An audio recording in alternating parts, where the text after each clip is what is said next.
Hello, so I thought I'd do an earlier stream again for our Australian and Asian viewers, or any people from New Zealand or whatever, because obviously if I'm just doing streams all 8 and 9 p.m, it's not a good time for them to watch. So here we go.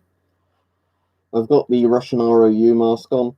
I think I have actually got this working now. I filmed a video on this, but you won't end up seeing it for about a month. Alright, KLM Flyer, and I see there's already 3 likes, so thank you for that. 5 likes, excellent, 8 people on. So it looks like the notification's gone out for this quite well, because I'm 30 seconds on, there's already people coming on, so that's good. It's not one of those streams where I'm sat here for 3 minutes before it bothers sending notifications. Right, Sophistry. So here's a question for you, Sophistry. So there's this mask, the Russian ROU. There's obviously Australian like anti-gas respirators, but were there many other camo gas masks? Because I can't really think of them. When my mask comes in the post, whenever that arrives, the what's it one? The not Australian, the French sort of Foreign Legion one. That's sort of a tan colour. Well, that's not really full camo, is it? It's about 12:30, SpongeBob. Look. There you go. That's the time. So I'll take the mask off in a minute because it's comfy, but it's not the most comfy mask. And if I'm going for a long time on the stream, I don't want to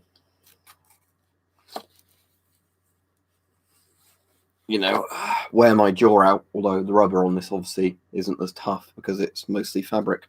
If you wondered what this mask looks like on the inside, there you go. There's straps in the way there, but without taking the straps off, I can't really, there you go.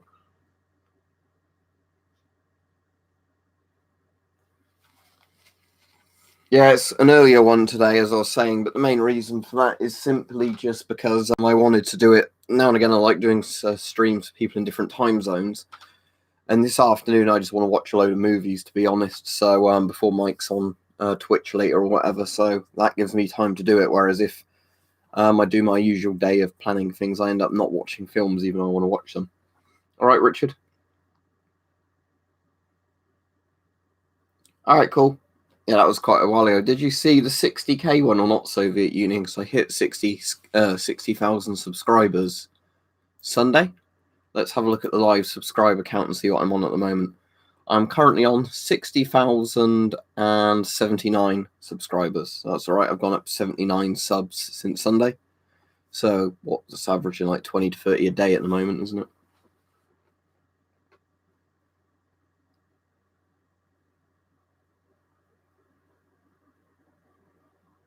Yeah, it's a shame, isn't it, Sophistry? Because I don't really see the point of why they don't do camo masks, especially the ones that have the covers over the top of them. You think if they were doing the, like chemical hoods or whatever for certain masks, they might as well put a camo pattern on those. But it's one of those things nobody seems to. I mean, it might be just because when you're in a full CBRN environment, you're not going to be very worried about visibility and stuff like that. I don't know. It just seems strange that not many nations have tried it. I mean, Yugoslavia at least had these sort of olive drab green M1s and M2s, which made sense. But yeah, it's just strange that not many nations bother doing, like tan or green or whatever masks, let alone camo ones. History Arms.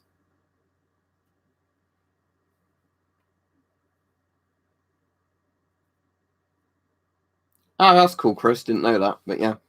So it makes sense, doesn't it? Because even if your regular mask was, because lots of nations do chemical hoods or flash hoods and things like that, you think they should just, do it. But so there, look, covered in all the Soviet masks. You can see the GP5 on stock there. Those are hanging off the bolt. See, you can just see where some of the bolt mechanism is up there. So it's still there. It's just a shelf for all my Soviet masks on display with the Soviet poster.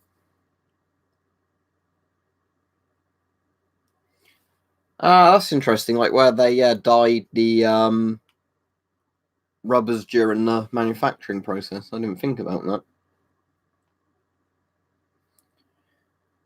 I don't know how easy it'd be to make one from scratch, but a GM30, you could probably buy a Hungarian M76, whatever they're called, and modify those, because that mask does look a lot like the GM30, just with some, design differences.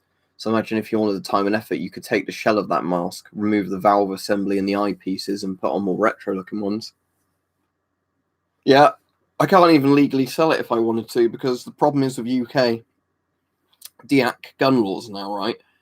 To sell those, I would literally have to pay about £100 to get them more deactivated. Yeah, more deactivated sounds stupid, doesn't it? And then I'd be able to do it. But yeah, that's the bloody stupid thing, is that as it stands, I wouldn't want to sell them anyway. Yeah, you can. The problem with those 7.62 is they don't make very good face seals. So against anything other than tear gas, you really don't want something like that. That's good, Ed Plays. That's why I do the streams at different times of day every now and then. I'm probably going to do quite a long stream as well for those of you that are sat around without much to do, even if you just want to listen while you do something else. I'm going to see if I can go over 2 hours of this stream, just because I don't need to get a video film today, because I'm already so far ahead in filming videos. I'm like over a month ahead at this point, and I think I actually want to not do as many videos at the moment, just so it goes back to a more reasonable time frame. That way, if somebody says, can I do a video on this, it doesn't take months before they see the video. I still want to keep a good distance ahead, because obviously that means with stuff going on, I don't have to worry if I miss a day where I wanted to film a video. But what I've been finding at the moment is I'm ending up doing a lot more 15 to sort of 30-minute length videos, which you won't see for a while. But because obviously I've got the new PC, which can render videos really well, I'm not running into the problem of, if I did a 30-minute video, finding it took over an hour to render, then it would often crash during the render and all that. So now I could do a 30-minute video, render it in 20-odd minutes, and it seems to render fine first time on most render templates. So it means, it's more encouragement for me to do longer videos. Cheers, Soviet Union. Right. It's one for basically all the Soviet civilian masks. So it's showing you how to measure yourself for a GP5 and put the GP5 on there. There's a picture of a GP5. You probably can't see the regular GP5. It's literally under the GP5, but because it's so pale. Let me flick that light off a moment and see if it's more visible. Yeah, there you go. You can see it now. So yeah, there's a GP5 there and GP5M. There's all those different like half face masks and the PTM and things like the Y2K and PY60M. And then there's the children's masks where you've got like GP4s, PDFs of the various types, and small size GP5s. So it's basically a civil defense poster just telling you all about the different masks and all the info on them. Somewhere that was very gun friendly, SpongeBob, because obviously if I wanted to go on holiday to America, I'd definitely like to do a lot of shooting while I was over there. So it'd have to be a state, where you can just go to a range and pay a load of money and shoot all sorts of interesting things. Some of my friends did that in Vegas, but that's obviously quite an expensive way of doing it. There's other states you could definitely go to and do it cheaper. But I'd also like to go and see some history kind of stuff, as well, because obviously the main thing I really like is history. So,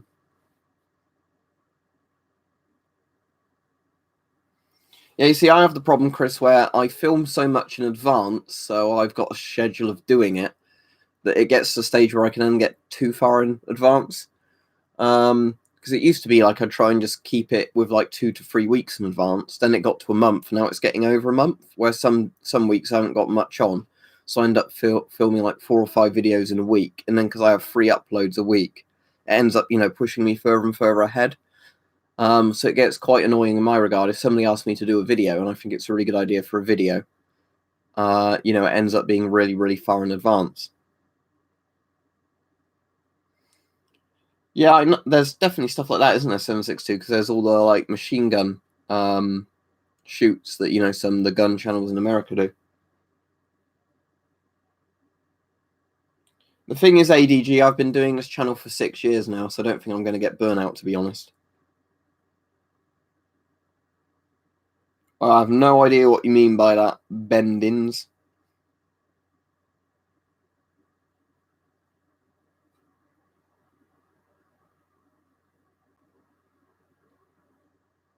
Like I was saying, that's why I want to, at the moment, probably let it fall back a bit to be in about 3 weeks to a month in advance. That way it still gives me plenty of time to, have margin for error if I end up being really busy one week or something. But like I said, it's more just the fact it's a bit irritating for me if somebody wants a video and they request a really good idea for a video.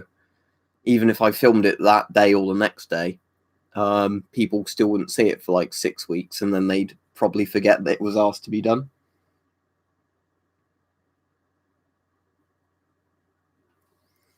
Yeah, I don't know yet, SpongeBob, all the stuff I'd be doing, but I don't know, how much certain channels would want to collab and anything like that. But yeah, I definitely want to go to America. No, I don't want to take a week off because I enjoy doing this. I get bored, right, if I took a week off. Because the problem is, let's say I took a week off from filming any YouTube videos or doing any streams or anything like that, right? If I did that, other than seeing my mates if they're around, because they're not always around, all I'd end up doing is just watching movies all day. And to be honest, with mental health stuff, I find if I keep busy, I feel happier. Where I find if I'm not doing stuff as much, that's when I start overthinking stuff and getting a bit miserable. To America, no, Avon. I've been to quite a few countries. All right, I'm going to try and list them all now, and this isn't going to be the order I went to them, but I'm going to have to try and go from west to east, just so I don't miss out countries. So I've mostly just been to Europe. I've not been much further afield than that. But right, let's go. So obviously, lots of places in England and Wales and Scotland. I don't think I've ever been to Northern Ireland. I'm not sure what Ireland. I've definitely been to like the Isle of Man and places like that. Isle of Wight. I've been to Spain, Portugal, France, Germany, Austria, Poland, the Czech Republic, Norway, Finland, Slovakia, Hungary, Greece. Is there any others? But obviously, as you can see, I've been to quite a few places in Western Europe. Yeah, the problem is obviously Bart does stuff as well. That's the issue, because some of my mates work a lot during the week. So where I'm more free in the week than weekends, they're not free necessarily. And yeah, I've been camping a few times. I went camping in Scotland, but the only issue with me of camping and ulcerative colitis, I have to be really careful doing something like that. Because if I ended up getting a bad flare up while I was out camping, unless it's at a proper campsite, I'm totally fucked. Yep, definitely after this stream, Richard, I'll put that weight belt on, like you said, just to stop myself cocking my back up, and then I'll probably do some weights. Yeah, you should know I like the Stalker series because I stream it a lot. Just to warn you, Bendin, I don't know if you're doing it on purpose, but you are asking the sort of irritating questions that are generally what people try and ask to wind me up. Not proper woodland, no, Bing. There's some stuff that's woodlandy, but the issue is there's public footpaths right through the middle of it. It's a bit like the woods near Mike, where you can't go very far off the footpath, so it'd be quite hard to go camping there properly.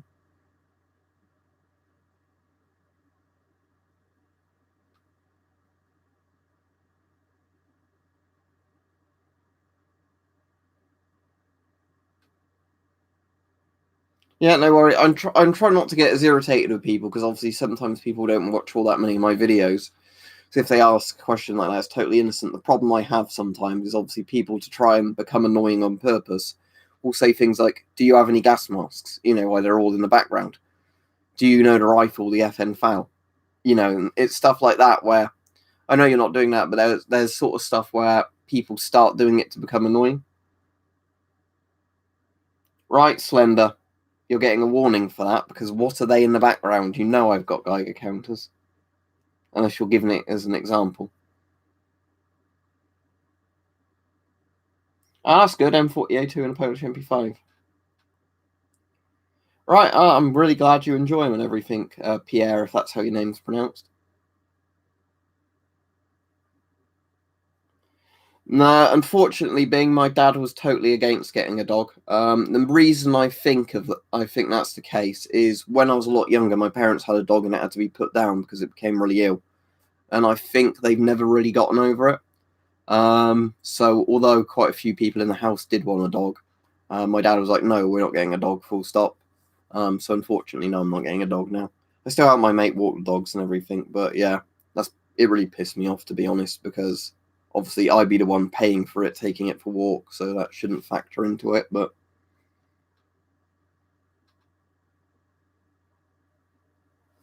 yeah, it's one of those things, isn't it? I think where some people don't really cope with loss in the same way. Because whenever I've had pets and they've died, it's just wanted me to get another pet kind of thing, although it's not always the same type of animal I want to get. With some people, I think once they've had an animal that's died, they just never want to go through with it again. But yeah, I helped him walk the dogs yesterday and everything. But Max, that is my mate. But yeah. They're the airsoft ones, 7.62. They're designed for airsoft to look like an M50, but the problem is a lot of sellers sell them claiming they are real M50s.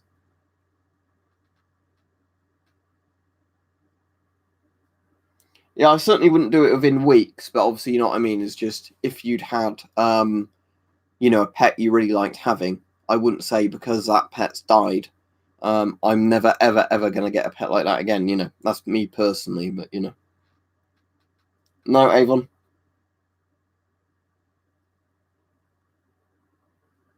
Got a lot of aunts and uncles and everything like that, but no brothers and sisters. No, it's real. It's real but deactivated. All my guns are real but deactivated on the walls and that. I've got a couple of air guns and things like that, but the ones on the walls are real. eBay, bending literally everything I've got behind me, other than the deac guns and the swords, you can get on eBay. I just answered you, SpongeBob. It's not converted. It's a deactivated gun.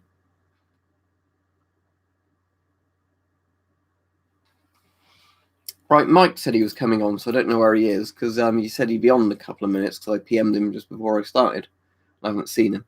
I'll send him another message just to double check he remembered.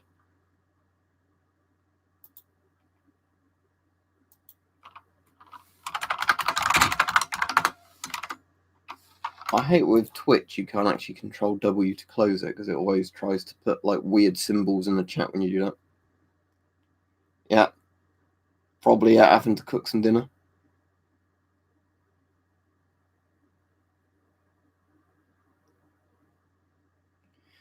Is the liner still in it, GP5? Because if it's €25 for the helmet, even if it's a bit scratched and that on the outside, if the liner's all intact inside, that's still a decent price for one. Right. The weird thing with Airsoft 7.62 in the UK is you can get full realistic looking airsoft guns if you've got what's essentially an airsoft license. And I'll do that because I'll get people go, it's not actually a license. But what it is you have to go and play at an airsoft site over a course of a certain amount of time. And you have to go 3 times and they essentially give you a stamp every time you play. Then what they do is they grant you kind of a almost like club membership, which gives you the excuse to buy legit looking airsoft guns. I'm just wondering if my airsoft M4 is in this room. It might not be. If it's in this room, I can show you my airsoft M4, the proper one, where in theory I could just replace the furniture on it and it would look like a real M4. But I don't know if it's actually in this room or not. No, sorry, I don't think it is. I think I must have moved it when I cleaned my room up a bit and put it somewhere else. But yeah, I've got like a Cyma one that's licensed by Colt that's full metal construction the right way. It's just because I don't have a UCARA, what I had to do was get a one with, although it's removable furniture, it's a clear plastic stock and clear plastic handguard, which doesn't look too bad because it kind of looks like it's an Arctic camo one. But yeah, what could happen, say I did getting a UCARA, I could then just swap the furniture out legally, but the law is very vague, and if I bought the furniture right and then put it on myself, potentially, depending on how you interpret the law, I could get done then for creating a RIF, realistic imitation firearm, or converting a RIF kind of thing. So again, the law is really weird on that sort of stuff. D&B Militaria, William. They do deact grenades as well. If you can see the grenades to the side of the Geiger counter there. like the F1 grenade and the Hungarian stick grenade. They do deact grenades on there as well, and bayonets and everything. Replica and deacts are different. Replicas, you're not allowed replicas full stop unless they're from the 1870s or earlier. Unless, again, you've got one of those legal buying excuses, like you're a member of a film studio or something like that. With deacts, you can literally buy whatever you want as long as you can afford them.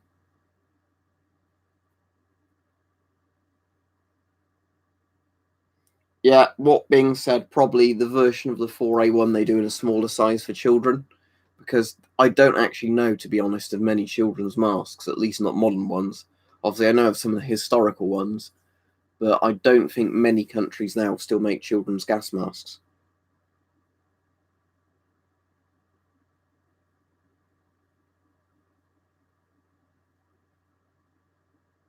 Yeah, it's that kind of thing. 762 separate parts. This is as far as I understand it from the UK law. I could buy all the parts of an airsoft gun that's not two-tone and everything without the UCARA kind of stuff, and it's completely legal. If I was to assemble it, then we run into problems. And obviously the issue is, because I do videos, I'd be filming myself doing it. So it's not like you just build one quietly at home and nobody knows, because I really, don't think there should be a thing about that at all. But yeah, if I was to show it on video, then I'm sure a lot of people would take notice and then you get into trouble over it. Yeah, it's odd stuff like that. Favorite movie? Name me a genre and I'll tell you my favorite movie from that genre. But I don't know if I've got a favorite movie of all time kind of thing. Yeah, sadly, if you're in the UK, Avon, DX are really expensive now. Take my SLR. When I bought that, that was just under £400. They're over £1,000 now in the more deactivated state. The Lee Enfield, they're getting close to £1,000 now. When I bought mine, it was about 400. My AK or RPK was 195 when I bought it because there was damage to the wood furniture, so they did it a bit cheaper. Now a lot of AKs are like 500, 600 because there's some guns I really regret not getting a few years ago. When they were really good prices, like where you could get a G3 deactivated for like £200 and like the Set Me Owls for like £200, £300. It's not an ICS one, but yeah, as said, I was just on about that just now, Ceramic Flames. Yes, I have got that. As we were spending about 5 minutes talking about it. You might have come on after I said it.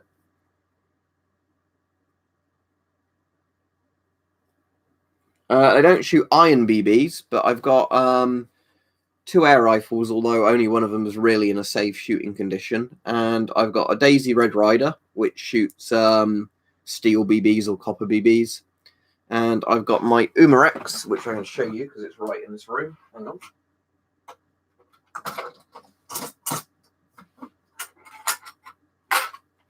I've got the Umarex one. And again, UK law, you can buy a replica air gun, but not an airsoft gun without a license because our laws. What ends up happening is, I don't mind going on to politics a bit in this stream if people wanted to go into it. But basically in the UK, they did a lot of knee-jerk laws at one point, and airsoft was one of the ones they really targeted. So they did lots of laws specifically for airsoft that didn't apply to other things. My favourite war movie, Soviet Union, is Where Eagles Dare. Not the most realistic war movie, but I really like it. Yeah, that's the thing, like Richard said, is the problem is, with very vague laws, it's very easy for the legal system to throw the book at you if they want to. And often you have to wait for something called a test case, where they actually try and prosecute somebody under it. And then generally there's a ruling after the first, time somebody's convicted or let off, whether or not that law's kind of going to stick. Replica, it depends. If they're a functioning replica, yes. If they're a non-functioning replica, no. But most of, obviously, the pre-1870 replicas you can get in the UK would be like black powder style guns, even if they were the firing type. So it really depends.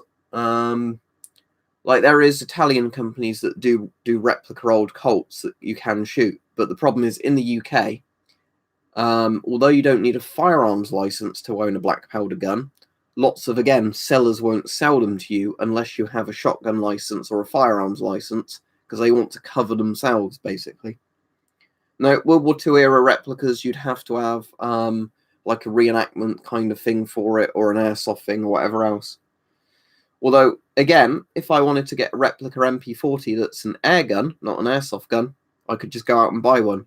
There's quite a cool looking Umarex MP40 with blowback, so you know.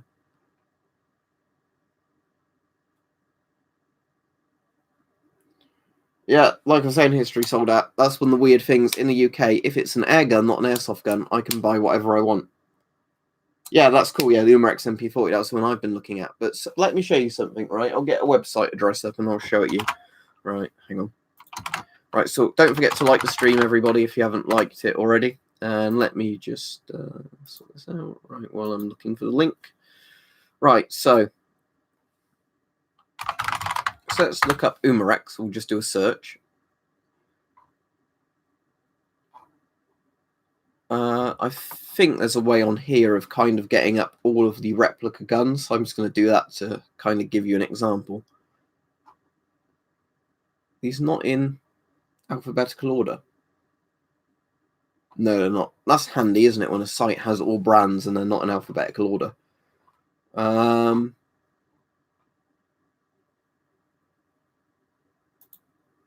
Right, okay, let's just go on here and let me link you to this, right?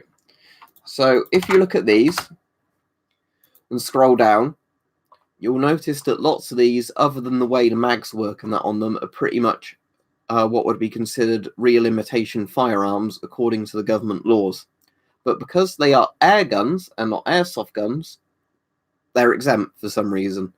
So yeah, if you wanted to buy the Umarex MP40 or an Umarex Glock or whatever else, that's totally okay for you to do it. You wanted to buy a completely non-firing one with, like, you know, a barrel that couldn't withstand gun pressure that was filled in and all that, of one of those guns, no, you can't. You wanted to buy an airsoft gun? No, you can't buy one unless you've got a carry. You know, it's those sort of weird laws.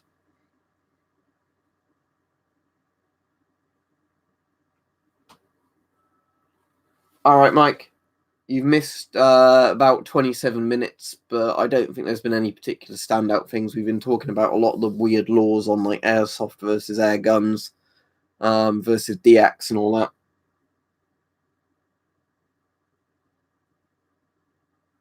Have you got some sort of guarantee on that gas mask guy that you can get your money back if they never send it back?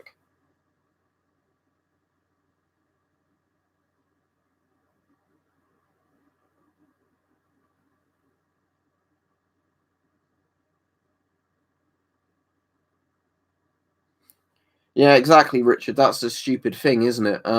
Like we said before, it's why people, like I was saying, when people like on the stream, can I see some of your Nazi memorabilia? It's why I don't like to show it.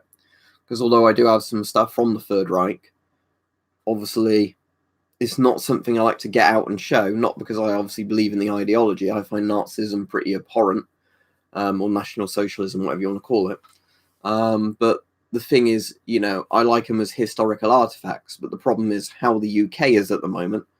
If I ended up getting out and showing some of the Nazi stuff I've got in my collection, you can bet they'd be fucking going, oh, he's a fucking neo-Nazi, you know, National Front, planning on committing hate crimes kind of person.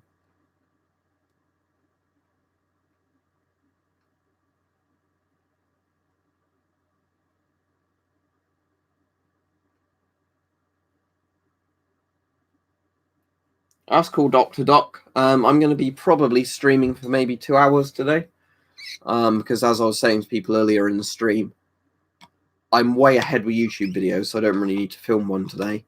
I've not got much I need to do today. I've already done all the jobs around the house I needed to do.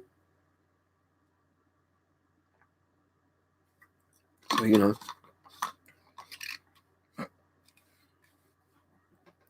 Well, all the Brexit stuff's happening at the moment, but who knows where that's going. If people want to talk about politics, as long as they don't bother insulting each other on this stream, they're free to talk about it. Also, don't forget to like the stream, everybody, because at the moment, 25 viewers, 23 likes.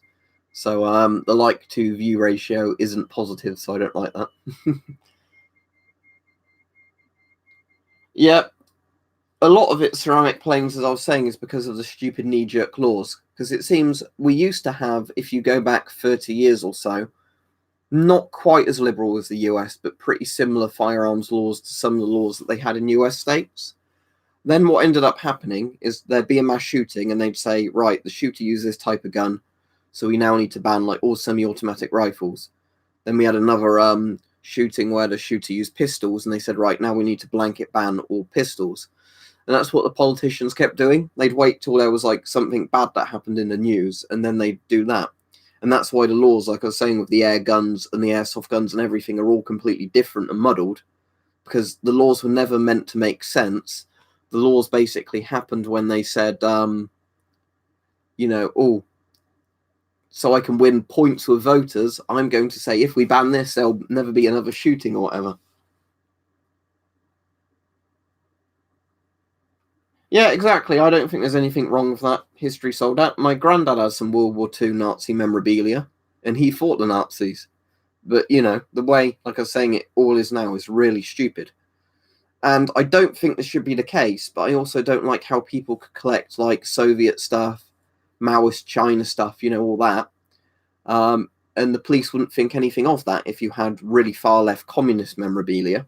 I mean, I do, but yeah, I don't want that law to apply to me or anybody else. But it annoys me there's a double standard like that as well, where, right wing stuff is considered to be like you're probably secretly plotting something, or something like that. But if it's, extreme far left stuff you've got in your house, that would never be taken into account.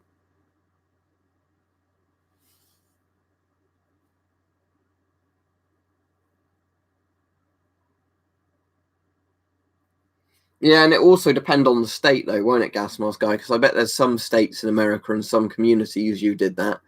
They'd say evil Nazi Trump supporter planning hate crimes, whatever. Again, it depends the kind of people you chat with and everything else. Mostly all my friends are not, stupid enough to think if somebody owns something in a historical collection, that means they're associated with the ideology.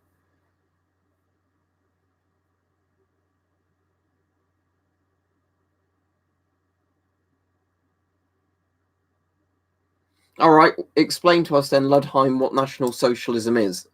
I mean, but yeah, it's considered a far right ideology, but again, a lot of it is socialist, isn't it, and left wing. But again, Nazism is pretty commonly associated as a right wing ideology, and I'd argue it is because the fascists were right wing, even though lots of them had socialist policies. But should we just use the term authoritarian then? Would that make you happy? Authoritarian ideologies?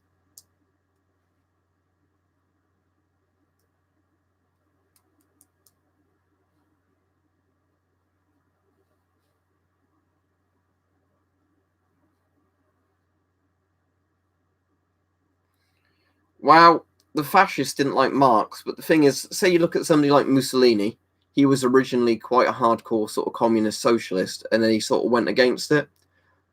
Like, on the thing is, although, again, like you'd call lots of these ideologies far left or far right, they're kind of not. It's a lot more complicated than that. But I said the easiest way of actually, if you want to be correct, is just calling them authoritarian. Just simply, because if it's a thing that wants total control over the people and to dictate what's best for the people, that's when you start getting these very odd.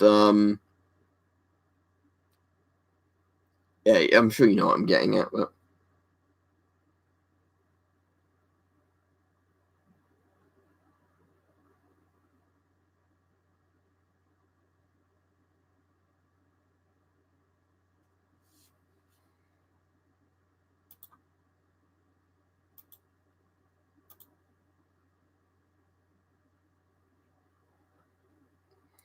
yeah, there was a person arguing on the radio.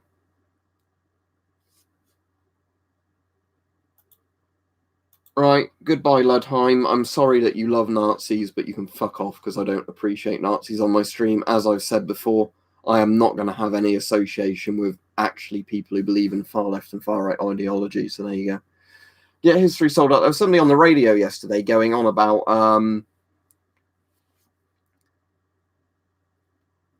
how nationalism was so bad. It was a radio host, but if nationalism isn't applied in like a racist kind of way, I don't see the problem with it, because if somebody wants to contribute to their country and trying to improve their country, I can't see the problem with nationalism.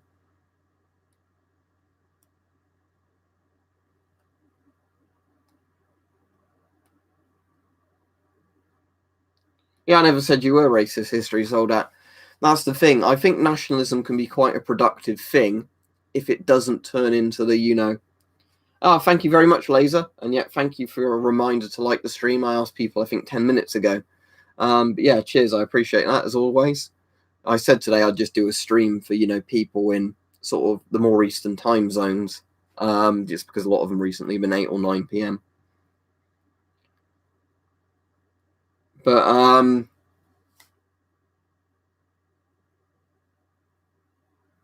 yeah, I don't get the ideology where people try and say, but look how good Nazi Germany was in the 30s. But yes, the same people then in charge of it decided to commit genocide and keep attacking neutral countries until they got their whole ideology shit kicked in by everybody else. Oh, there was a thing 762 I love to moan about, but a couple of weeks ago or a month ago on the TV, I don't normally watch TV all that much, but I was just flicking through the channels. There was a thing from my local area where the police were doing a gun amnesty, and the police were boasting about how many guns were turned in. Now, most of the things turned in weren't actually guns. Like, there were some guns, but a lot of them were like airsoft guns or, crossbows, not actual guns, firearms. There were some, and then the police were going, look, here's a very rare antique Purdy shotgun or whatever it was from 1800, 1850 or something like that. And then they're like, and now we're going to put them in the crusher. I thought, you fucking pricks. If you've got really rare antique guns, sell them on a charity auction or something, or put them in a museum. Don't fucking destroy them, because it's a historical artifact, Yeah, I like Warhammer 40k. I've played a little bit of tabletop, but I generally more prefer the 40k video games, because you don't have to spend ages spending exorbitant amounts of money for little plastic figures, gluing them together and painting them.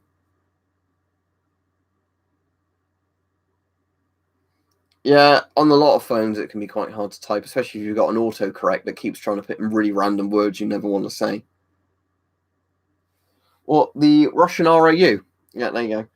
So this is a Russian particulate respirator designed to protect the user from basically atomic or sort of, hydrogen, so nuclear threats. So basically, it's designed to give you burn protection. It has a charcoal layer inside against toxic fumes caused by smoke, and then an inside particle layer to stop you inhaling like alpha radiation, fallout dust kind of thing. And it's designed just as a lightweight mask that, soldiers can keep on them all the time, and police or whatever, and then put on very easily.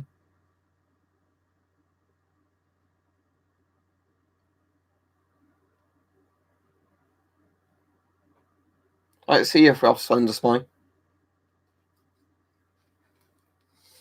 Just going back to what I was saying about the sort of Nazi person earlier, is I think people are free to believe in whatever ideologies they want, but I don't necessarily have to be associated with that ideology. Do you know what I mean?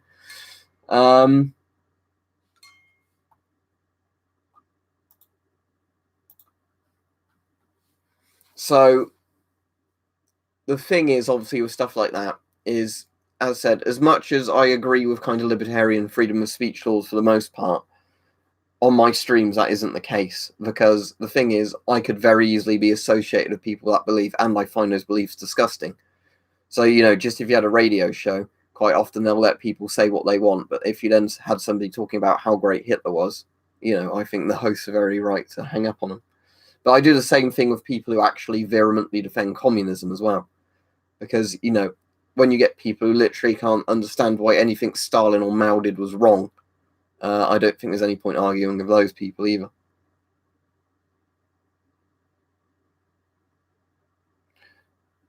That's fucking horrible, Howie. Was that somewhere like Australia or what? I don't have it in my room, no, so I can't go and get it, because otherwise I know where it is, but I'd have to walk to the other side of the house and get out a cupboard and then go and put it back, so no. Alright.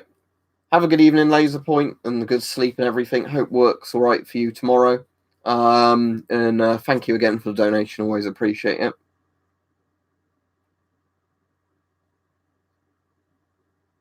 Yeah, some of my friends have completely different political ideologies than me, but none of them say Hitler was a great man or anything like that. You know what I mean? I don't think I'd be friends with somebody who says something like that. Being a complete dick to people, this name cannot be insulted. You know, like the guy I just blocked, I don't know if his message was held for you, but he put somebody's name and say, can you say they are a child molester or something like that? Like, fuck off. Are you trying to bully somebody? Like, you know, you're getting blocked straight away. But, you know, just general when people just come on and start insulting people generally.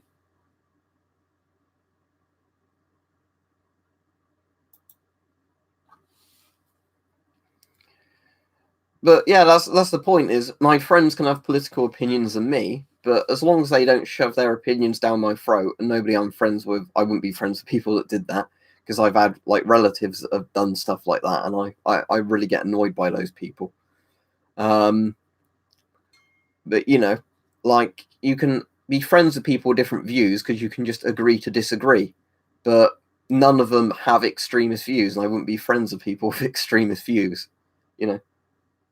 I said earlier on that this stream I'd let people talk about politics a bit just because that way this can be the containment stream for politics. And I said I feel like doing quite a long stream today. It's been 41 minutes, and I said I might go for 2 hours today.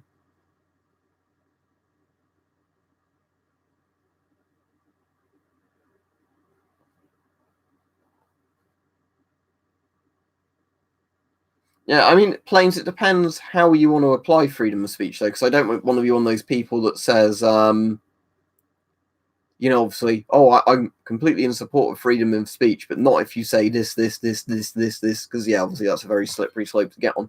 But I'm just saying, in the perspective from my streams and my comments, obviously, I don't have to follow any sort of freedom of speech laws or whatever. So generally, I like to hear people out. But if they then start saying Hitler was a great man, I just find it insulting to all the millions of people, you know, dictators like that murdered. That's my point. I don't think anarchists are immature in themselves, 762, because it depends how that anarchy is applied. I mean, yeah, I find if you take libertarianism to the point of anarcho-capitalism, I do find it is a bit immature and people haven't really thought it through properly. I mean, if it's like let's smash stuff up because anarchy, yeah, then that's pretty childish, isn't it? But I don't mind the idea that some people have of like no government control and they just want to live somewhere and not be bothered by anyone. That to me makes quite a lot of sense if that's the way they want to do it. But what did Help say? Sorry. Oh, I'm against hospital. Oh, that's all right, Helmy. I hope he's as good as possible and all that, and have a safe trip and everything. Sorry, I missed your message when you first said it. But yeah, hope that all goes as well as possible and everything.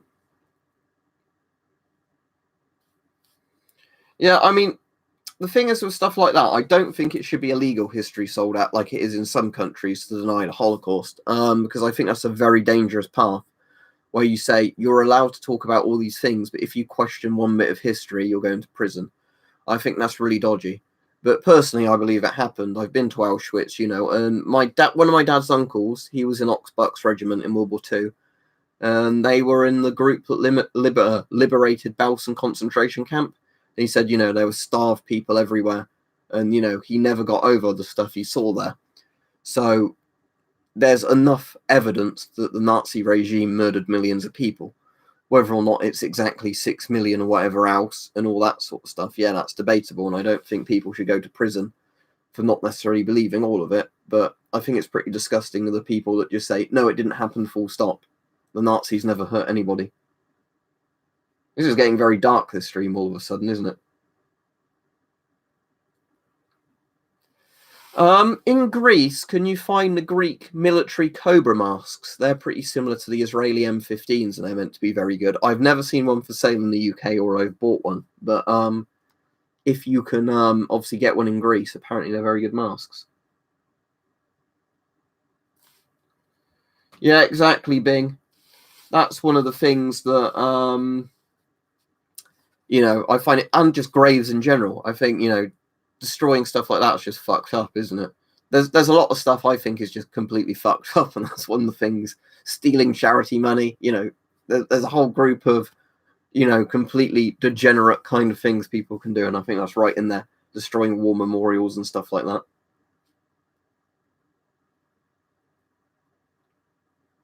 I've never seen that thing, Rich, but is it like an incredibly impressive weight to lift or something? All right, see you, Dr. Doc. Have a good day at school. The thing is, I think the law should be applied equally to a lot of people, right? So what I think should happen is if you do a certain crime, you should get the same sort of punishment regardless if you're black or white, your religion, are you Christian, Muslim, atheist, whatever.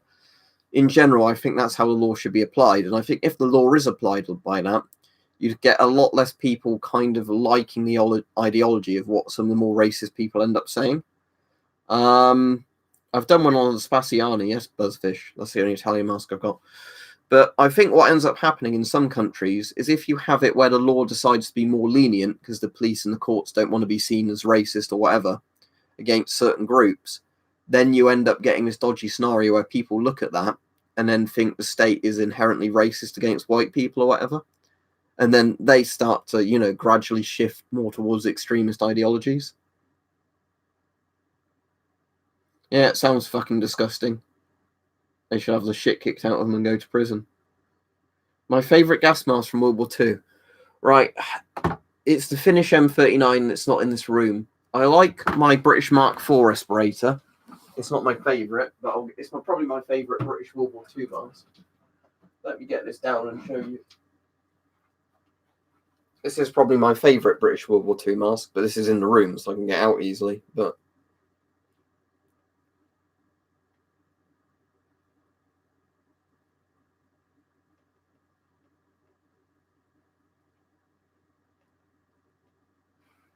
there you go, Mark IV mask covered in stockinette. If the camera focuses on the stockinette.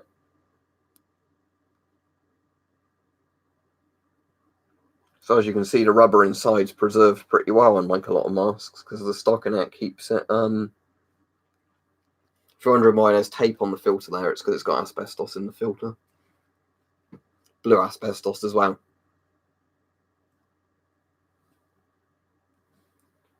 Yeah, it's got that old creepy look, hasn't it? A lot of the old World War II sort of ones have an interwar masks. All live streams go on as regular videos as soon as they finish. YouTube does that for all live streams unless people choose to delete them afterwards.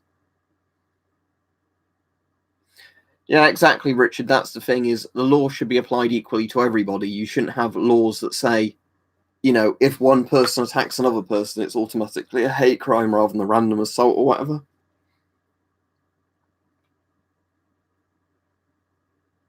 Now, it's just a proxy war, isn't it? 762 between a load of different nations. That's cool. Yeah, Canada used the Mark IV as well, and I think Australia and New Zealand, pretty much all the Commonwealth countries at the time did. Because I think, like I'm saying, just from personal sort of observations of things like that, the easiest way I find myself kind of thinking dangerously ideological thoughts, and I'm always able to check them and think logically about them, it's just when you see the law and the media, being very biased against certain groups or whatever, or very pro certain groups. Yeah, generic user, British pre-filters contained arsenic. I'll see if there's a picture of it in my British gas mask book. Let me see it out. This one, it probably has I've got some in my house, but I'd have to go off and get them again, so I don't want to do it. But I can show you the arsenic pre-filters if it's saying that. This is the military stuff, so I don't think it will be in there because it's the British World War II civilian mask. I'll get you a picture up on Google Images. Yep, definitely. Gap. Have you noticed how angry some people get about certain subjects and won't go, oh, I won't talk with an evil Trump supporter, blah, blah, blah, blah, and all this stuff? Because there's some of the interesting things on the radio, because I listen to LBC a lot when I'm at work, and I've actually started listening to LBC at home just when I'm doing other stuff now.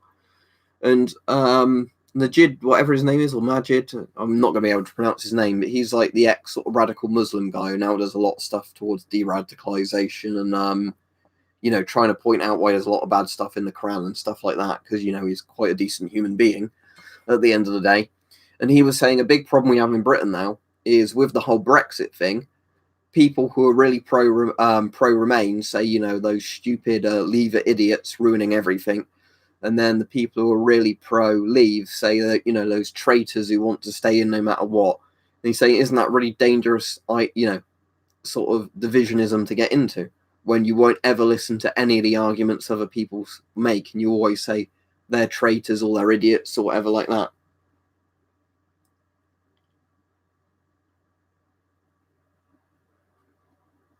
Apparently, what Hype said 762, because he lives in China and he's got loads of Chinese masks and other masks, is that Chinese military masks are still pretty much 40mm GOST. Chinese industrial masks that are made for the overseas market are normally normalized or NATO fitted. Yeah, exactly, Richard. I completely agree with that. Yeah, I've got Buzzfish, a British Mark IV Osprey plate carrier, but I don't have any plates for it. At the moment, I'm trying to get an ECBA armor as the full set. Because often you see the ECBA covers on eBay, really cheap, but then you have to buy the cover, then you have to find the right size filler for it, and you have to find the right size plates for it. So what I'm doing at the moment is just trying to find an ECBA where it's, you know, like the cover, filler, and plates, regardless of the size, all in one thing, and get that for a reasonable price. And then I'll have the plates that I can switch between the carriers as well. Anyway, I've gone off tangent because I was talking about something, but yeah, I just generally think it's dangerous when you have this kind of thing of, you know, because here's the thing, I voted Leave in the EU referendum. A couple of my mates voted Remain, and we can talk to each other about it and not insult each other because we both think we have valid points for the way we voted. And one of my mates who voted Remain now says in hindsight he'd have voted Leave just because of how childish all this has become. You know, and again, there's people who go the other way, and I don't think people are necessarily like idiots or traitors because of the way they voted, but it is very dangerous when it starts becoming normalized that you become so factionalized that if somebody voted the other way, you know, you can't ever take them seriously and they're an idiot or whatever else. What, like radiation? Yeah, but I think it's probably right to be afraid, isn't it, of bullets and radiation and everything like that.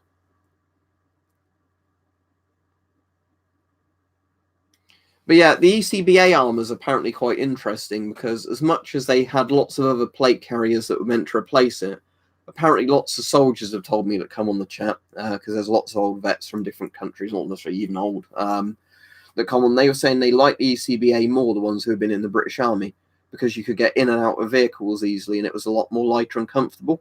Whereas technically the bigger Mark IV, like assault kind of vest things, gave you more protection, but they, you know, restricted your mobility a lot. They wore you out a lot faster and everything else.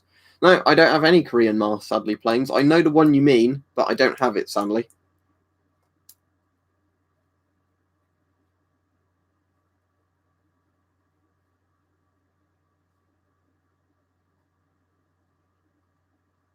Yeah, I'll get an FMJ08 at some point. The FMJ05 is a very good mask, actually. It's just a shame mine is the smallest size, so it's very tight on my head. If I see an FMJ05 or MF11, as they're called, on the export market, in like a size medium or whatever at some point for a reasonable price, I'll definitely pick another one up because they are very good masks. What was that? A Korean K1 that's 45? Oh, that's annoying. If I'd have seen that, I'd have definitely paid that for one, but I just didn't see it.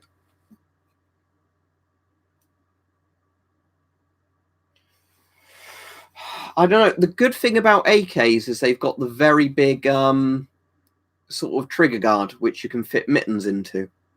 Whereas I don't know if the ARs have much smaller trigger guards, because obviously what you have to think about in an NBC scenario, if you had all the gear on, is you want the charging handle, fire selector, and like the trigger guard to be as big as possible and easy to manipulate, because you don't want a situation where you know, you literally can't put your gloves in or do something properly because you've got bulky NBC gear on.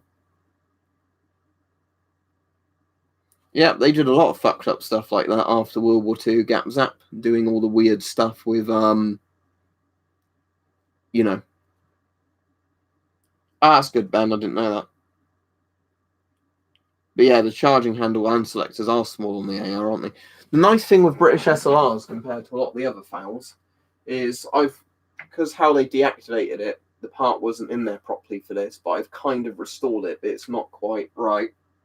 If you look at this, see the trigger guard on the SLR kind of folds out like that, and the whole point of that is if you've got mittens on, or like big chunky gloves you can get at the trigger guard.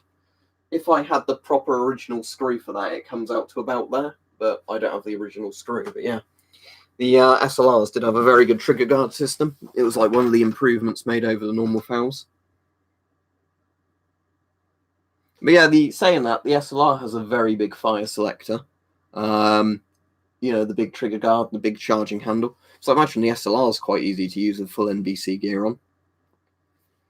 Yeah, well, what I like of the SLR was they literally just took the FAL and they did design improvements over it. Because, yeah, I can go over those pretty quickly. I'll tell you what, let's get it down if I can get it down without knocking everything over, just because it's always fun to hold this. Right. I don't think I've ever spoken to a single British veteran or guy who served in any capacity who didn't like the SLR. Who had one? But yeah, so changes that were made, as far as I'm aware, on the SLR to the regular versions of the FAL, other than the whole, you know, metric imperial thing or inch pattern FALs. The charging handle on the SLR, like the Israeli FALs, went all the way forwards, and the reason for that is it's like a forward assist, where you can force around into battery by doing that, so it's just more reliable, basically. Again, you've got the folding out trigger guard system, where it's on a hinge, and as I said, if I had the proper screw in the bottom there, because I just had to find a screw that sort of matched the thing, that would come out even further. And they took fully auto off. It's just S and R on there, semi and repetition. Safe and repetition. Although apparently you could convert these fairly easily into fully auto, just because they found there's no point giving soldiers with a 308, you know, battle rifle fully auto, because the recoil on these are insane. The rear sights are slightly different from a regular FAL. I don't know why you're going to see those. They're not too different, but it's got the nice big chunky elevation adjustment. If I can get that to move. There we go. Oh yeah, I meant to have that up first, don't I? Just so it's designed so, you know, you're not going to break it easily. It's like a really solid bit of metal. Windage on a FAL was done by the armour and then locked with a key. The idea being that soldiers couldn't mess with the windage and fuck it up in the field. Yeah, it's such a shame, isn't it? The SLR was phased out for such a bad rifle, because I think the L85 wouldn't have seen as bad as it was seen if it didn't replace such a good rifle. But yeah. Oh yeah, it's a slightly different flash hider and bayonet lug system on the SLRs compared to regular FALs. But in general, the SLR was just kind of like an improved FAL. But yeah. I don't know. I really like the look of old battle rifles. There's something very aesthetic to them, I find. I think it's probably because they are in that period where, you know, they still had a lot of the design kind of ideas of World War II rifles, but they weren't all that futuristic. I don't know, they were really built solidly. Right, see your reroute or reroute. Yeah, the Argentines had the regular FN FALs. Britain had the SLRs.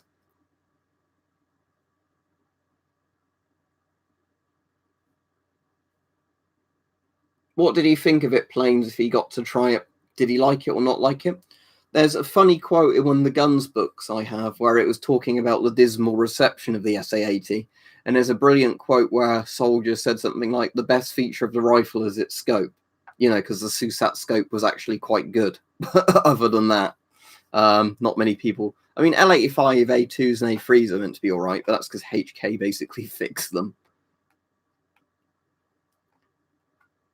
I don't know. I mean, I know L85s are meant to be very cheap to make, aren't they? But that was part of the problem originally, was the government wanted them to be made to such a budget that they ended up, you know, cutting out all the good design choices. Also, let's talk about another feature on the FAL compared to the SA-80. You're never going to accidentally eject the mag on the FAL. Look how solid that sort of paddle is to get the mag to come out. And then it's a good old sort of rock-in mag, you know, like with an AK. Which I'm going to cock up because I'm trying to do it at a weird angle. But, you know, you can feel how solid, or hear how solid that mag sticks in there. A little bit of wobble, but that's not going to stop it shooting. Whereas the SA-80 has the system that when you're carrying the rifle against you, the port eject button for the mag is like there. So it just hits against you and the mag shoots out.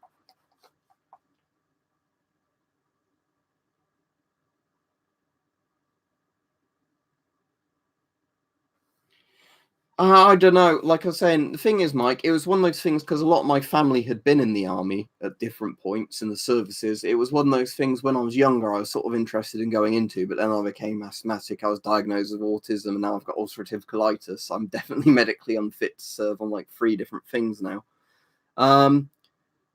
But yeah, I think Britain now ideologically hasn't been making the best choices, to put it politely, with what they've been doing. Because I'm quite libertarian, I see the use of a country's military not to invade anyone else, but basically to be protection of your own country.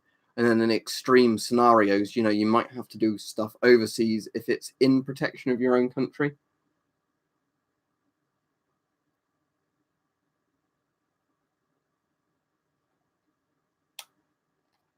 Yeah, there's lots of things on this that are quite similar to AKs, but again, it's because it's a really solid rifle that was built, you know, to be soldier-proof, essentially. Yeah, exactly, stuff like that, planes, isn't it? I think part of the problem, right, because the army's saying they've had a recruitment crisis now, and I think that would have never have happened if all of they'd done in the first place was not make the requirement stupidly high to join. Like, I can understand there's certain medical conditions you never want anybody to be in the army if they've got. That makes total sense. I can get that. Because I'm not one of those people that says, "Oh, it's totally unfair that I've got a medical condition." That means no, it's for your safety and the safety of other people that need to rely on you. I can get that, but with the entrance requirements, they made them so bloody high for all sorts of things, and then they wondered why lots and lots of people weren't joining up in such big numbers. Because originally, what the net point of most armies were, or you know, armed forces, that you could get somebody to join up who was out of shape, and the training regime and the diet and everything would get them into good fighting shape. Now, what a lot of the things like the British Army is doing is they say, "Oh, we want you to basically be an athlete before you join." Well, lots of people are going to say, "Well, if I'm that athletic, there are jobs I can get that give me better money and everything else."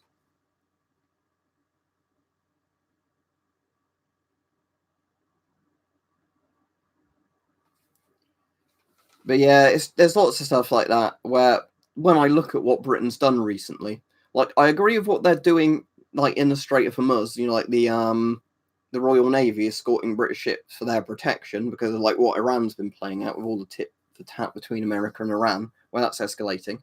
That's in defense of British interests. But invading random Middle Eastern countries for regime change and you know all that sort of stuff, I totally disagree with. And I'm not saying throughout Britain's history, Britain has had some really fucked up wars where we've been definitely the bad guy. But it just seems now, the last few wars we've been involved in, the military actions, have always been, you know, petty geopolitics kind of stuff.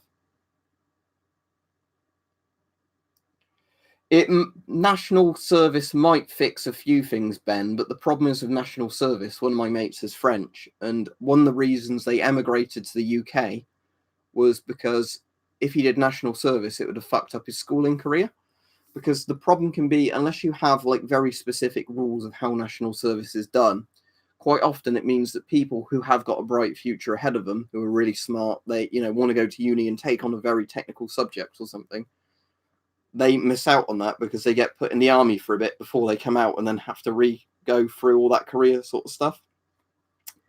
So I think national service may work, but you'd have to have lots of things like there are ways you can get out of it if you want to.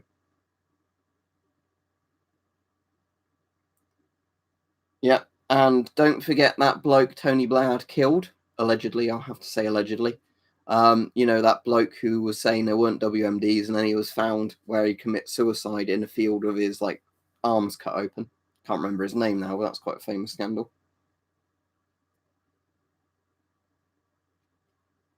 It'd be like the Craze, Mike, because they went to prison, didn't they, when they got conscripted and they just punched somebody in the face or something, like their officer. For a bit. I think they let him out quite soon after that, but I can remember that from when I was reading about some of the things with David Kelly. Yeah, that's it, Mike. That's a weird coincidence, isn't it? Good thing that relative didn't get his arms cut by accident, wasn't it? When all that happened.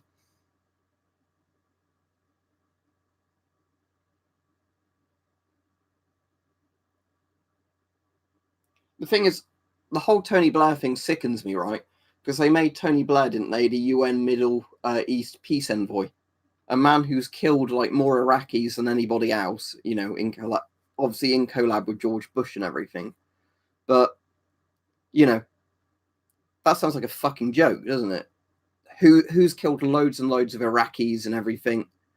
You know, made the region much worse than it was before him. Yeah, let's put that guy as the Middle East peace envoy. It'd be like making, you know, a homeless person with a gambling, alcohol, and heroin addiction your minister of welfare or something. You know. Yeah, I think he should have been charged as a war criminal. I mean, look what he's done to Iraq. You know, the thing is with a lot of these Middle Eastern countries is, like, obviously, I don't think it's ever good they're under a dictatorship, right? But if you look at a lot of the countries before they basically overthrew the dictators, they lost all control of them, and now they've turned into like fundamentalist Islamic countries where, you know, everything's worse for everyone. They probably were better off under Saddam, you know. But I've worked with people who, you know, fled from Iraq to the UK after the war, and they'd say the same thing. They'd say, like, basically, Saddam was a horrible person, but it's much better than, you know, even though they're Muslims, they were saying, you know, it's much better than this kind of medieval style Islamic kind of thing that's now in these countries.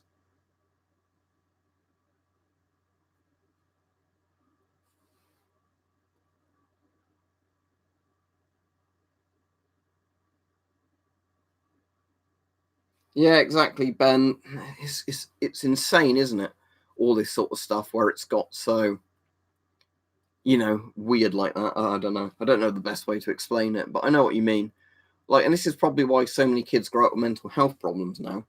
Obviously, I know it's a lot deeper than that, but if you have kids that aren't allowed to go out and make friends, aren't allowed to do physical activities, all their parents do is shut them in the house all day to play on a computer non-stop, you know, stare at their smartphone non-stop.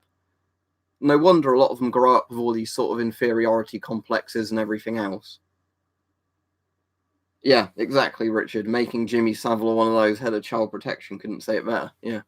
It's that kind of thing, isn't it? It's like a clown world thing where you think nobody in their right mind would have done that, but they did it. I reckon, yeah, national service would be fine as long as it's done in a way where if you're going down certain career paths, you can't get taken out with it.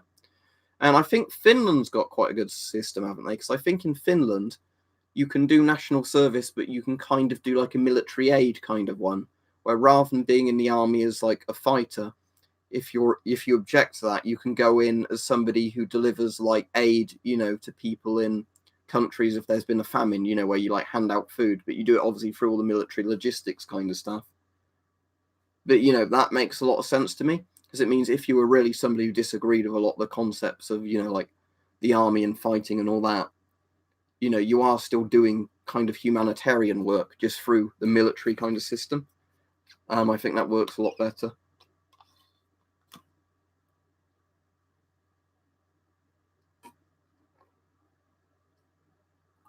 But yeah, you know, because another thing I really disagree with what our government's been doing now is, you know, all those veterans that are now getting brought up on the whole, like being charged with murder and being charged with all these crimes because they fought in a war fighting insurgents and they shot basically enemy combatants.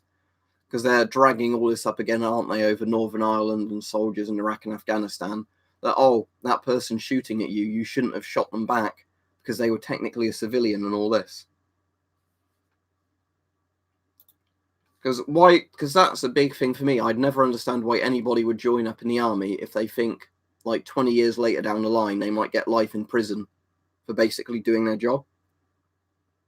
It's one of those things that, I'm saying some people know this. One of the main reasons that I got pissed off of a lot of the military stuff is when my dad's uncle, not the one who was obviously in World War II, but one of his uncles that was younger, did national service. He was on Christmas Island being forced to watch nuke tests. And now he's had all sorts of health problems, and some of his kids have died of health problems, obviously directly related to radiation damage. And the government still refuses to pay those veterans compensation because they go, oh, our nuclear weapons had nothing to do with your health problems that you had to watch. So there's a lot of stuff like that where they've done, they've treated soldiers so badly that have been in the service. That's another thing. I don't inherently have any problems. Again, I get on quite well with, people who are soldiers, but I don't like a lot of the governmental stuff around it.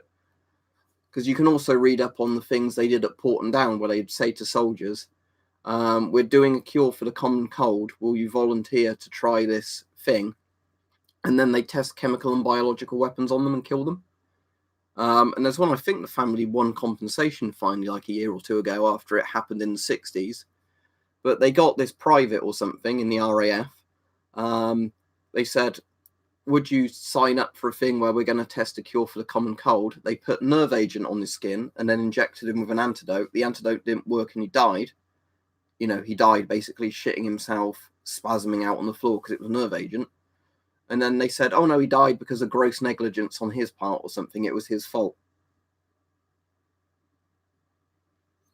Yeah, that's the problem, Richard, isn't it? There's lots of countries where, again, if they've got the draft, conscription, you have a lot of people where it turns essentially into like a prison gang thing when they're in the barracks, where there's like lots of essentially petty and organized crime amongst the soldiers with, like homosexual kind of rape, that sort of stuff, and protection money schemes and all that just, it's like the Shawshank Redemption, but in a barracks.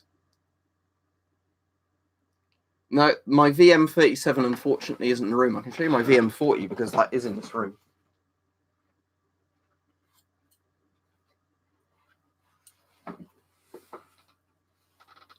Yeah, I was on about Porton Down just now, planes, but Porton Down's got into lots of shit over stuff like that.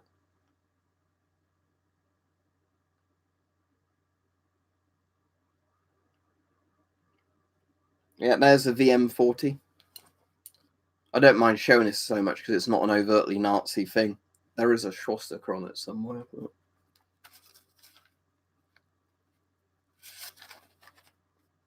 somewhere? I'm trying to remember where it is now. Oh, there it is. I won't show it for long in case YouTube auto demonetizes it, but there you go.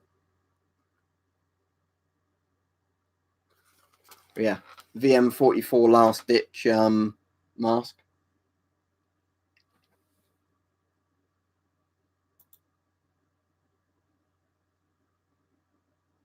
But yeah, there's lots of fucks up things like that, isn't there? 762. I mean, look what happened to the Chernobyl liquidators. As soon as the USSR collapsed, nobody wanted to pay the pensions or medical fees for the guys that had basically saved Europe. So what ended up happening is lots of them were told to just fuck off and like die quietly and suffer quietly when they had all these illnesses and their children had all these illnesses due to the fact they saved people. That was at least a good thing. When the USSR was there, they were paying a lot of medical bills towards the liquidators. But as soon as that collapsed, they basically said, no, we don't want to spend money on you. Fuck off, No, I don't think Mike thought you were arguing, Rich. I think he was agreeing with you.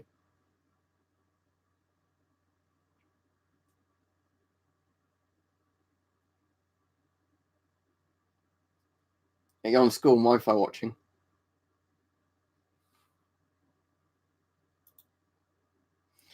I mean, I got mine from eBay years ago, half pro. I think all you're going to have to do is literally just keep looking on eBay and hope you eventually find one that ships for a decent amount of money and everything else. Sadly, I don't think there's much way around that.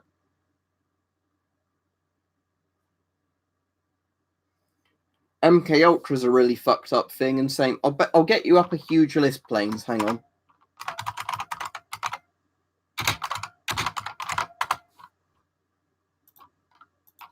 There you go. have a read of this list. You might find this interesting. It's really fucked up.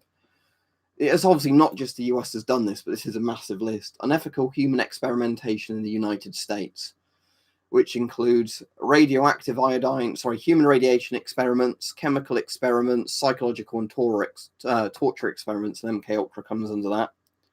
And there was all the things they did with like syphilis and everything else. I think government should literally have to pay compensation to people over shit like that they used to do. Because what I hate is, like we were saying in the UK, where the government can get away with doing horrible things to soldiers and people. But if a soldier does something far, far less questionable, oh no, let's throw the book at them, make an example of them, Which one? The radiation alarm, the Polish DP66M Geiger counter, or the mini monitor Geiger counter? All of those came from eBay, but,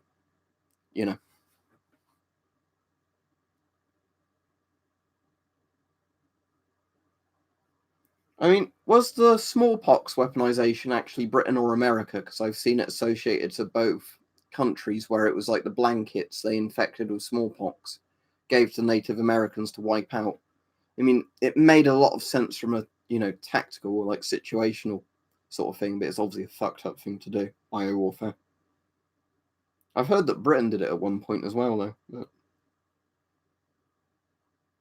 But I mean, if you want to read up on a really fucked up war Britain did in its past, read up about the Opium War. I'm pretty sure lots of countries have done stuff like this, to be honest. But for those of you that don't know, the Opium War was where Britain wanted to buy tea from China, and China, I think, only wanted silver for the tea, and Britain was running down its entire silver reserves to keep buying tea leaves from China. So what Britain ended up doing was flooding China with opium using the East India Company. When the Chinese government finally got fed up with the fact their country was literally being destroyed by everybody turning into opium addicts, and they said, we're banning opium, Britain declared war on China, conquered China essentially, forced them into humiliation. That's how Britain originally got Hong Kong from China, and then started pumping the opium back in again. So yeah, Britain's done a lot of fucked up shit in the past. I'm not one of those people that's going to say, Britain's amazing, we were the best thing in the world. Britain did improve a lot of countries through the empire, but we also did a lot of very bad things. Yep, Semzixu, completely correct there. And there was a second Opium War as well, wasn't there? I think France was involved in with the UK fighting China. That's the thing with history. This is why you shouldn't censor history. Because I think people should read up on all the stuff their countries have done and other countries have done, and like governments have done and all things like that, and get, an opinion, build up your own opinion on, were they bad, were they good, or it's probably like history where every side is different shades of grey. Nazi Germany being such a dark shade of grey, they are nearly black. But it's like, what I hate in World War II is when you have people say, oh, it was such a horrible war crime that America dropped nuclear bombs on Japan. And yes, it was a horrible thing to do, don't get me wrong. But the Japanese Empire was also doing completely horrific things as well. And the reason, obviously, the nuclear bombs were dropped on Japan was because it would end the war faster rather than sooner. And now, obviously, there's a whole dodgier background thing that America did it to prove itself as the world's #1 superpower at that period to take over from Britain. But, that's why it was done, essentially, was because more Japanese and Americans would have died in the mainland invasion than a show of force using atomic weapons.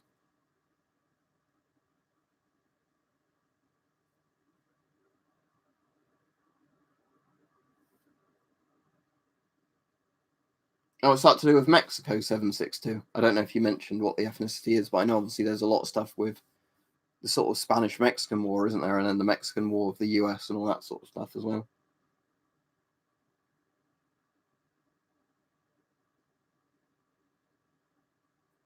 Sorry, what trials are they based on? Sophistry? I'll just Google keen as mustard and then it will explain it to me anyway.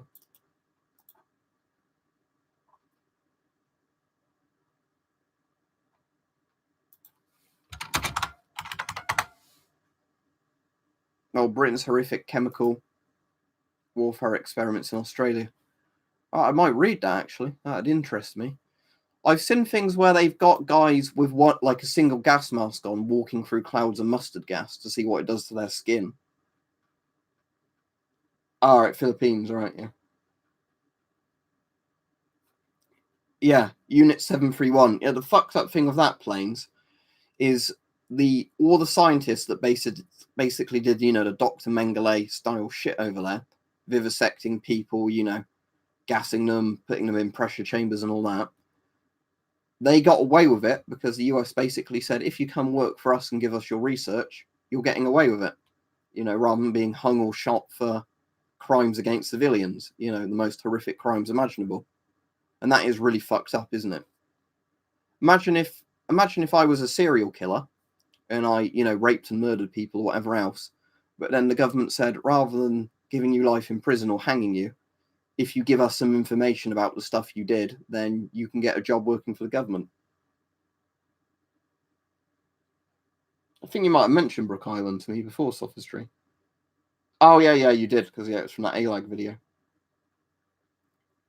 But yeah, there's lots of stuff like that is really fucked up, isn't it? Where there's people who deserve to be shot for the things they did, and then they're basically given a high-paying job, and they get away with it because, that's useful for our interests.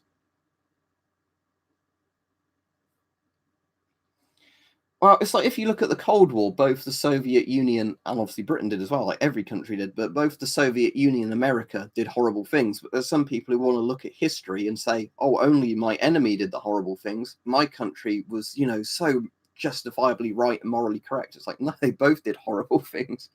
Yeah, exactly. Everywhere is corrupt.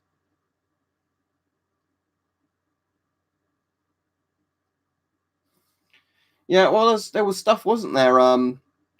Where because obviously we allied with the Soviets during World War II, things like the Katyn massacre, although we know it happened, we blamed it on Nazi Germany for ages, not the Soviets, because we couldn't, of course, we couldn't ally with, a country that did horrible things like that. So no, it wasn't the Soviets that did those war crimes. It was the Germans pretending to be Soviets. It's amazing, isn't it? Some of the stuff governments say to get away with their geopolitics. It's a very dark chat today, but I've been quite enjoying it because it is a very historically interesting one. I don't know if I'll manage the full 2 hours. We're at 1 hour and 22 minutes. My throat's getting quite dry now, even though I've been drinking water. So we'll definitely go on a bit longer, but there's only 11 people watching at the moment, so we'll go to 1 hour and a half, and then we'll see what the chat's like there. Yeah, it's because they've got so much money and power, 762, so they can do it. That's the thing.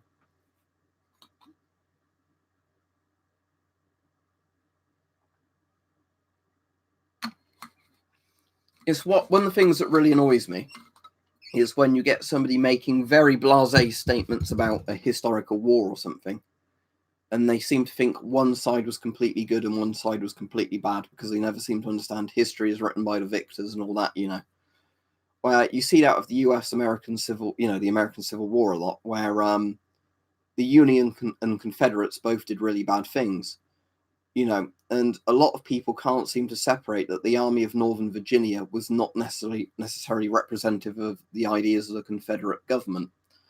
And what I hate is when people shit on a lot of the veterans from, the Confederate Army, and said, they are all fighting for slavery. Let's tear down all their statues, and that the Union was, a force of justice and all this. Where, in reality, the American Civil War was literally happened due to money.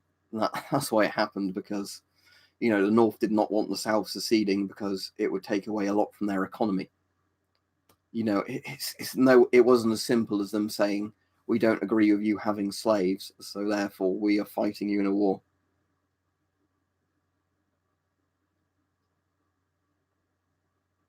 No idea, planes. I mean, I think we'd have lost America even if we won the War of Independence, just because obviously a lot of history's happened since then. But maybe America would be like us, where they can't even buy butter knives unless they're 18. Who knows?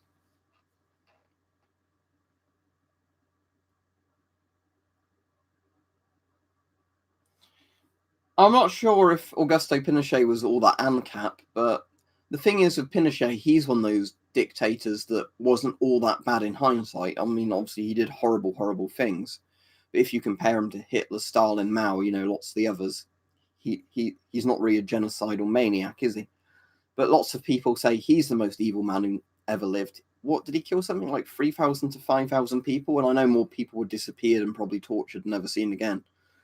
But in all reality, Pinochet, if you look on the scale of dictators, wasn't that bad, and at least he did do a very good job of economically improving Chile.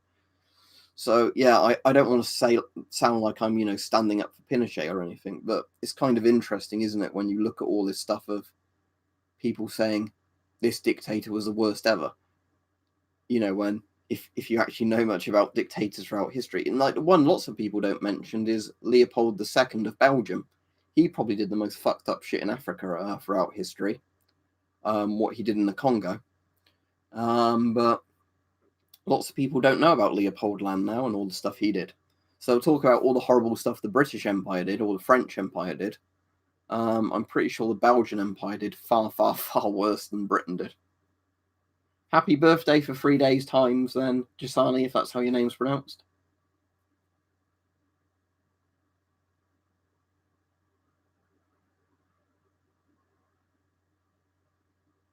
If you can, planes, get one like that with an alpha probe on it, because obviously if you've got an alpha probe, you can take more readings. Right, cool. I said a few minutes ago, Bing, I don't know if I'm going to manage 2 hours because my throat's getting really dry now. So I'm going to do an hour and a half, so I'm going to be on at least 5 more minutes, and then we'll see. But I've really enjoyed this stream today, other than having a couple of, like, Zeke Heil Nazis on. Actually, I think there's only one Zeke Heil Nazi on. And one guy just calling people pedos or something. It's been quite a good stream, and we've all had a very good chat.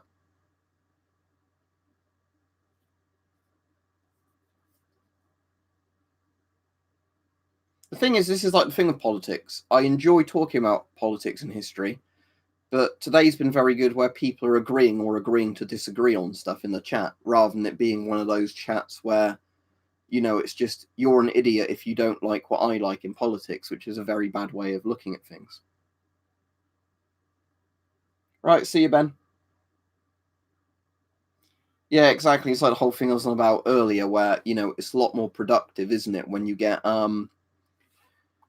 people that can agree to disagree, and you can see points the other person's make, even if you don't agree with them, and it's immature to basically insult somebody because they have a different opinion than you. But it's just sad, isn't it, the amount of adults you get that just can't ever take that opinion, and unless you vote for who I vote for and all this stuff, you are wrong and you're an idiot. But that's the way of politics, I guess. That's very strange, Mike. Yeah, that's the thing. That's why I don't mind talking about it with my friends I have in real life 762, because I said a lot of us don't have the same political opinions, but we can respect each other's opinions, And that's why I quite like, with one of my friends, because he's gay and all this, and I can get very good opinions from him, which aren't, like some crazy extremist LGBTQ, not that I'm trying to insult people with that sort of things, but he can give you an opinion as somebody who's gay about some of this stuff and not come across as somebody who's some sort of zealot, for that kind of thing. And that's really good because he can ask my opinion on something, I can ask his. And you can get somebody's opinion on it on a completely different side of things without it being like the crazy people that are constantly saying, whatever else, if that makes sense.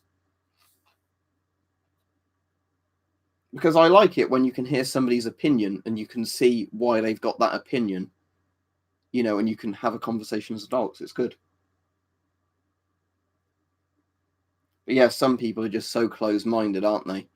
My opinion is right, your opinion is wrong, and all they do is want to get in a shouting match.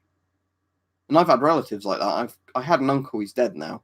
Like, no disrespect to, the dead or anything, but he was essentially an extremist Christian, and he believed all gays should be killed and all this sort of stuff, and I thought he was a complete prick, to be honest. He wasn't completely horrible in all regards, as I said, I don't want to speak ill of the dead, but, I was very much against opinions like that. As I said, I'm quite libertarian. What adults want to do in their own bedrooms and everything else is none of my fucking business. But, that sort of thing. But, Yeah, I'm getting up to about an hour and a half now, so I hope everybody's enjoyed the stream. I've enjoyed the stream. It's been a really good chat today. I like it when streams like this. So I'm going to go and watch some films a bit later, I reckon. Not sure what I'm going to watch. I'm going to have a look on. Yeah, I'm not going off straight away. I'm just sort of wrapping it up now. I'm going to have a look on Amazon Prime and see what films are on there I might want to watch. Prime Videos.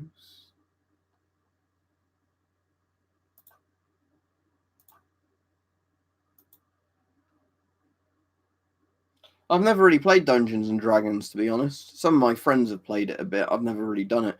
I hear it's quite a fun game to play if you've taken drugs or you're drinking a bit in like a house party kind of thing that's not too rowdy. But I've never played it myself just because by the time I've had that many drinks, I don't want to try and learn the rules of D&D. I've not played it yet. 762, I think I'll buy it when it's on sale at some point, but I'm not going to pay full price for it because I've already got regular Insurgency.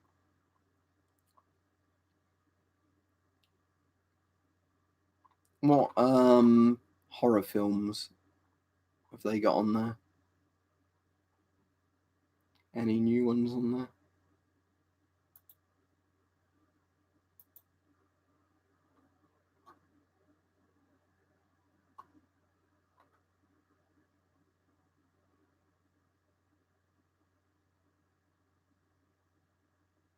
As a film about a quarantine kind of thing, doesn't look. The reviews say it's not the best one, but I'll give it a watch because I like kind of quarantine, hazmat gas mask kind of ones. And if it's zombies or a virus, I always enjoy those kind of films. Might have been from the Nazis, Mike. You never know. They might have disliked the fact I'm not a fan of Hitler. Who knows? It's something I'm not opposed to, planes. The only reason I want to be a bit careful with that is just because of all the weird death threats you get on. And I'm sure that's, not from anybody who's ever serious, but, it's just one of those things where if there was a good place it could be done safely, where there's no kind of stuff like that, I wouldn't be opposed to it. It's just, the internet being the internet, you have to be quite careful with stuff like that, don't you?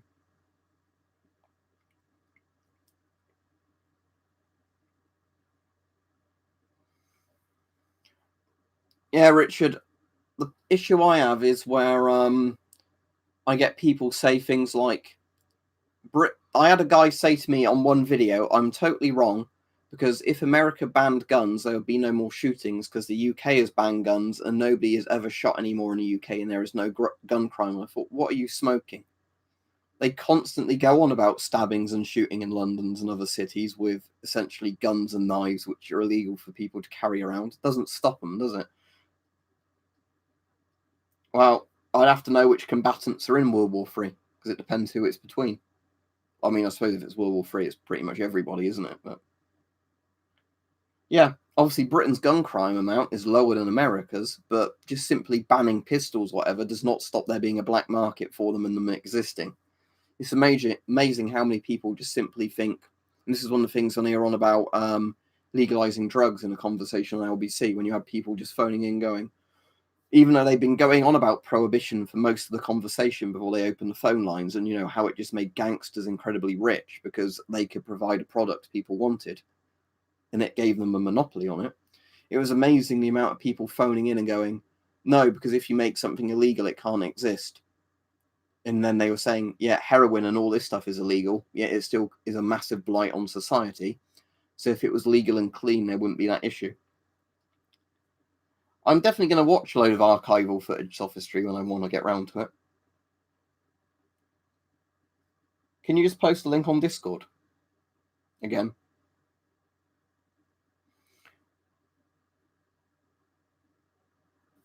Yeah, no one wins a nuclear war, watch Threads the day after and all those.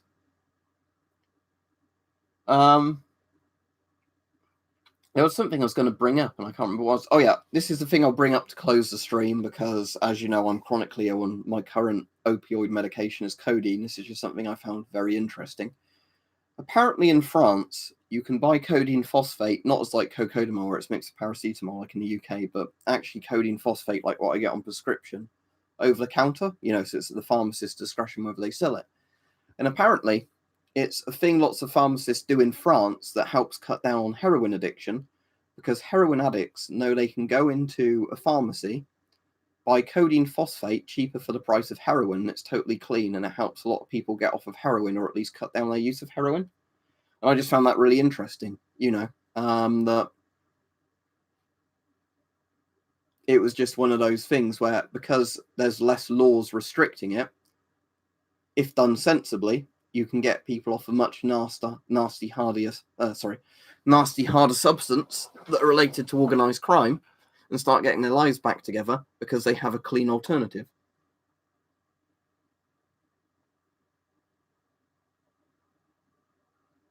What do you mean, can you wear some German gas masks? You can wear any gas mask you want if you wanted to.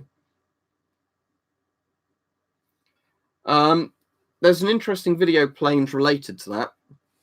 If you go on YouTube and type in US nerve agent stockpile, there's like when the news used to do proper good investigative journalism from the 70s, where it goes on about the sheep incident and all the problems the US has had with its nerve agent stockpiles, which is definitely worth a watch.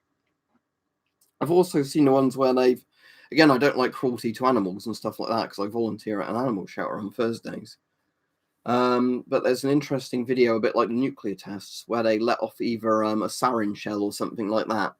And they've got some animals outside, they've got some in a dugout, some in like a pillbox kind of bunker. And they record how long it takes for the animals to die from the nerve agent going downwind, which is really fascinating. Again, it's horrible stuff, but it is kind of interesting. There's also a bit in the nerve agent stockpile one, planes, that's worth watching, where they show in World War II, they tested, I think it's a British, Japanese, and American gas mask on goats against cyanide gas. And they found that the American and British filters stopped the cyanide getting through, but the Japanese filters didn't. So they were actually saying it would be advantageous to the US if Japan used chemical weapons against the US, because they knew Japanese filters wouldn't work against cyanide gas. They could inflict a much higher kill-death ratio in a chemical warfare war. So yeah, there's just stuff like that's very interesting. Like I said, it's a bit fucked up, isn't it? Right, don't forget, I've wrapped the stream up here now. It's been an hour and 36 minutes. Don't forget to like the stream on your way out. If you want to support me and get merchandise or anything like that, just to show you, here's the hoodie. I've not been drinking out a themed mug today. There's a Teespring link below where you can get stuff like that.